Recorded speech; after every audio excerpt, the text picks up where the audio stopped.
bersaksi atas mengadanya diri Tuhan dan bersaksi atas mengadanya utusan adalah kehidupan yang real, fakta.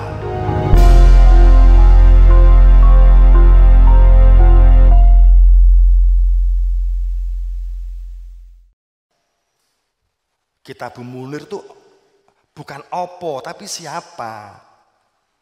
Alkitab itu siapa, bukan apa. Kalau apa, enggak Alkitab, kitab. Saya ulang. Kalau apa itu tidak Alkitab, tapi kitab. Kalau gelas, ini ada. Tapi kalau al-gelas, itu adalah isinya, intinya. Tapi kalau L-nya double, gelas, itu sing pokok sing duwi. Nek wen jaluk yo jaluk aku, orang jaluk tae mbok serobot gitu loh. Kan begitu.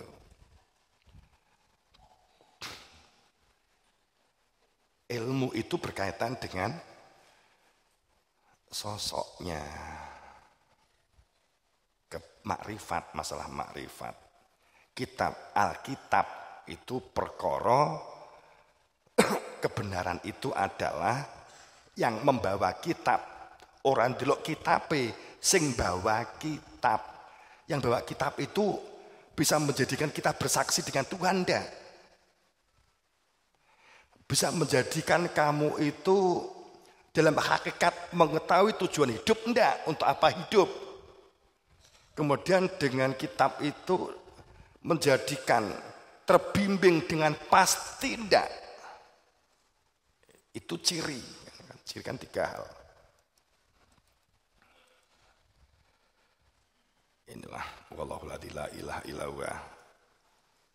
Maka dia Allah yang tidak ada kecuali dia. Dikenalinya dia itu dengan ilmu al-ghaib. Dan ilmu yang menjadikan bersaksi. Sehingga kita menjadi jelas tahu fakta Rahman Rahimnya Allah. Bentar. Saya culikkan dulu aja.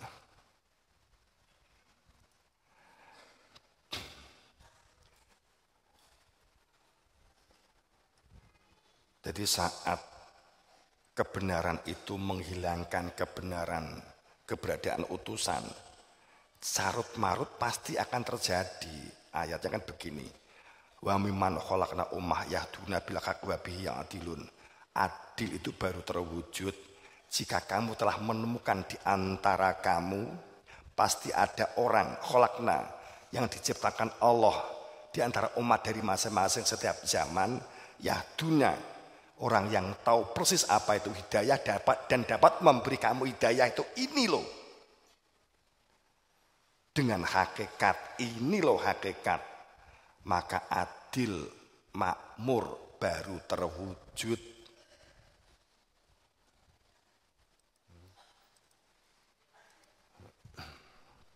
Dan itu. Namun harus sadar, Muhammad itu bukan fisik. Keberadaannya itu sebagai Rasul dan telah berlalu Rasul persis seperti dia dan setelahnya. Tuma arsana rusulana tatro, ini nggak bisa dibantah seharusnya. Berarti harus ada terus menerus yang mengajarkan tauhid supaya tauhid dapat dikenali dengan sebenar-benarnya. Sopo Tuhanmu, di mana Tuhanmu, bagaimana mengingat Tuhan itu. Karena kalimatnya watabi sabila man anaba ilayah. Carilah hingga ketemu anaba, orang yang tahu persis apa itu akhirat. Anaba, orang yang tahu persis tentang Tuhan. Anaba, orang yang tahu persis apa itu surga, widodari, neraka, surga. Ilaya, baru kamu mengatakan menuju kepada Tuhan. Tuma, maka perjalanan hidup kamu, perjalanan menuju kepada Tuhan. Ngaten ayatipun. Ya. Yes.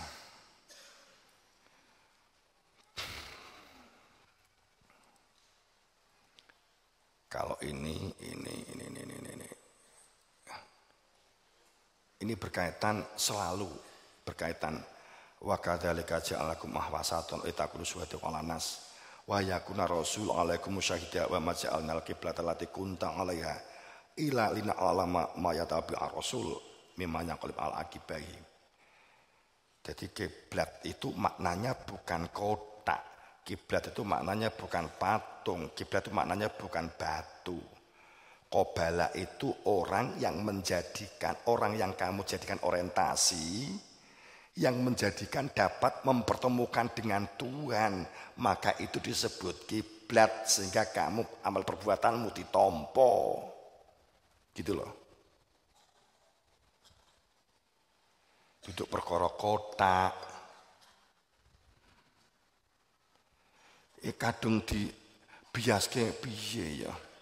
Seperti contoh Nabi Muhammad gawe masjid karena perubahan kiblat Masjidil Aqsa ke Masjidil Haram, sehingga gawe masjid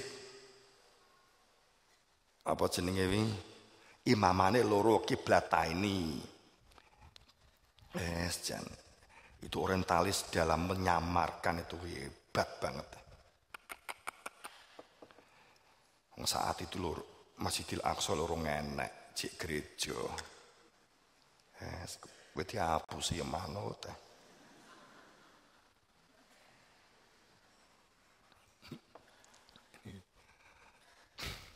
Jadi awak dhewe dihapusi wakeh banget jane. Tapi nek diungkap malah awak dhewe sing dilokone kok. Tapi syariatnya sama. Kita diuntungkan Imam Syafi'i Hambali itu murid semua. Sehingga sholat, poso, zakatnya tuh sama.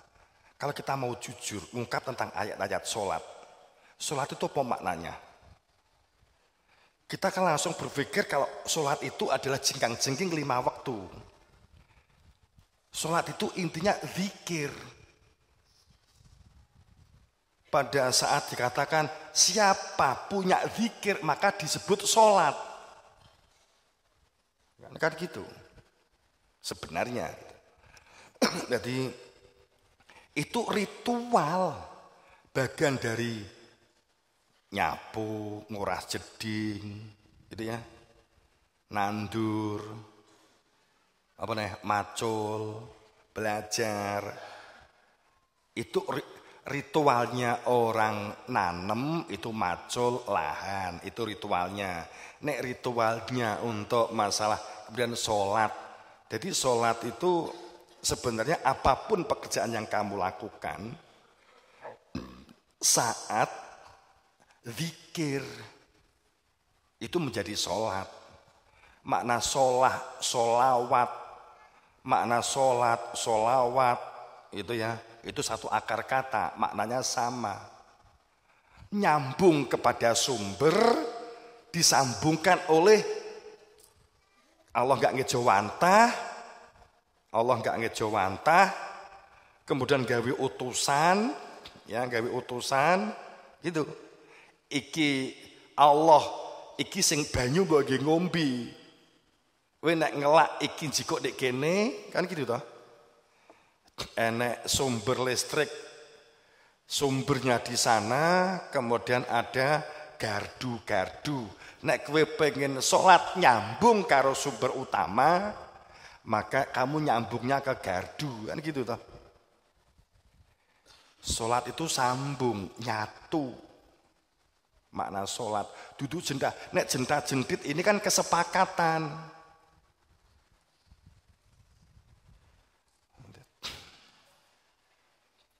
Ya, nggih wawasan, ojo kaget. Nek diungkap sebenarnya begitu. Berarti nggak perlu sholat, ya luweh harus sholat no, itu ritual kok. Kan gitu. Malah tahu posisinya gitu loh. Jadi makanya di Quran itu saat berbicara tentang rukuk, sujud, nggak ada kalimat berkaitan dengan sholat. Sholat itu terjadi hanya jika punya guru, jika ketemu Rasul, baru disebut sholat. Karena mana sholat itu orang yang punya guru dan punya zikir. Punya guru kenapa? Supaya enggak bid'ah. Menjalankannya karena perintah guru. punya zikir supaya tidak sahun. Paham? Supaya tidak sahun, maka punya ilmu zikir. Supaya tidak bid'ah, tidak ikut-ikutan, maka punya guru. Maka kenapa Imam Ghazali, Syekh Abdul Qadir Jailani, Al-Asy'ari, man laisa siapa di dunia orang diwe guru yang menjadikan makrifat mengenal Tuhannya, mengenalkan jati diri fitrahnya, maka gurunya setan, kan begitu.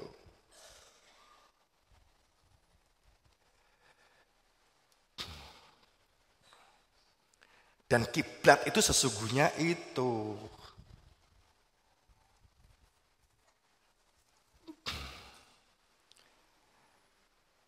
Jadi ja'alna kiblat allati kunta 'alaiha ila lina alama mayatabi ar-rasul. Siapa yang tetap mengikuti Rasul saat kiblat berubah kepada Rasul yang melanjutkan miman yang qalib ala akibahi, maka siapa yang tetap mengikut dan siapa yang membelot, wa in kanat lagi beroton, karena itu sangat berat, kecuali mereka yang benar-benar berada di dalam hidayah.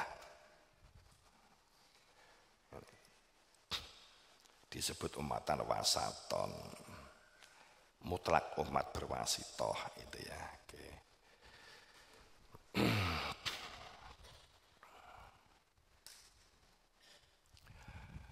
Saya kira itu ini lanjutannya sebenarnya mulai masuk yang sudah punya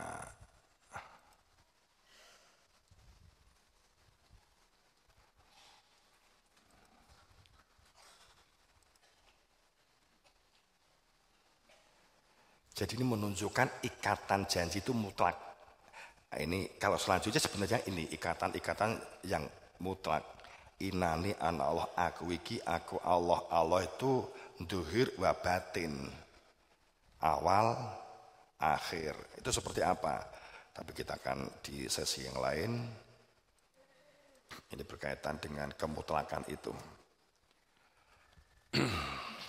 Yes.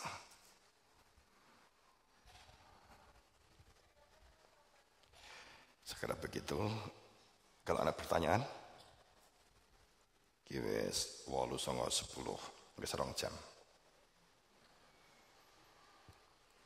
Takok enggak apa-apa. Jiro lu 4 8:10 kayak takok. Takok enggak apa-apa takok. Wong saya jawab yo nek iso nek gak iso ya tak tinggal.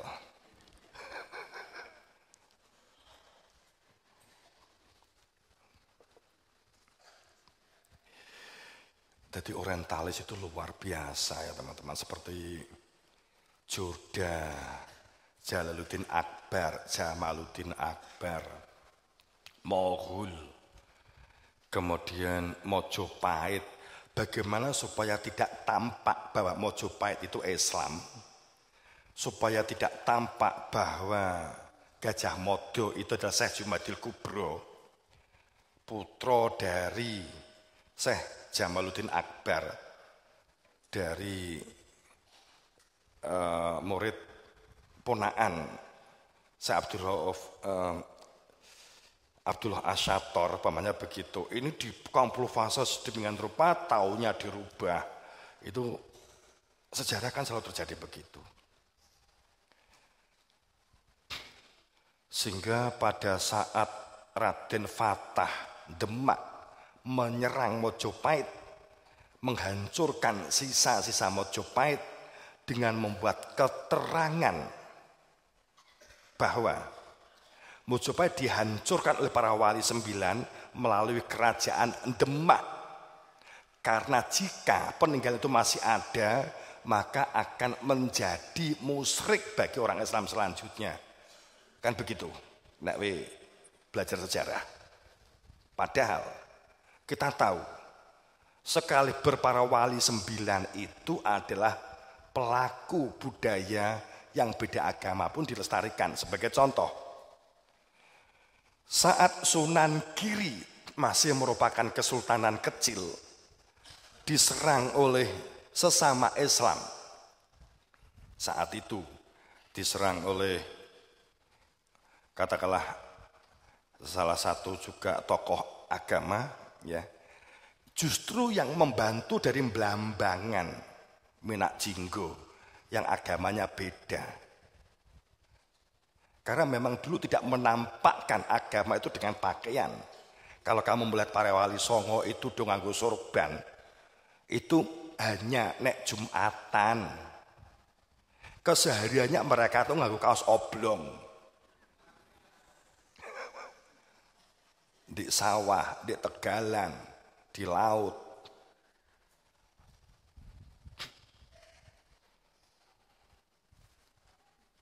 Kemudian para wali 9 itu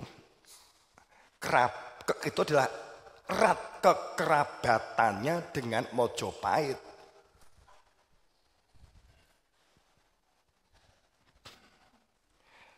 Tapi sejarah diputar balikkan sehingga Mojopahit tampak Hindu dan tampak Mojopahit dan Pejajaran satu zaman, padahal ini zamannya beda banget. Begitulah yang selalu terjadi, terulang dan terulang.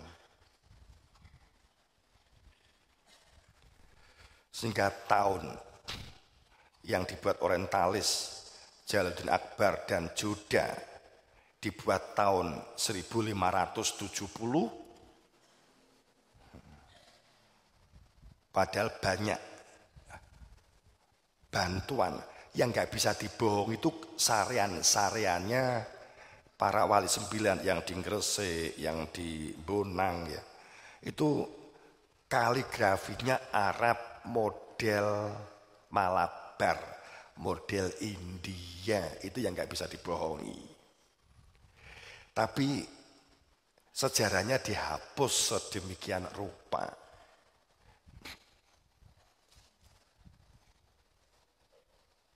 Itulah yang. Tapi itu sebenarnya kenapa kok dibiaskan begitu? Karena jika mengetahui ternyata sesungguhnya berkaitan dengan tauhid itu nggak pernah berhenti. Ini yang ditutup. Penjajah itu berkaitan dengan tauhid, bukan berkaitan dengan ekonomi, VOC semata, bukan itu. Itu hanya dampak saja. Tapi intinya itu adalah tentang jangan pernah tauhid itu muncul ke permukaan, itu yang dimaui mereka. Dan itu yang kita rasakan, itu yang ancaman yang selalu kita terima. Oke, itu.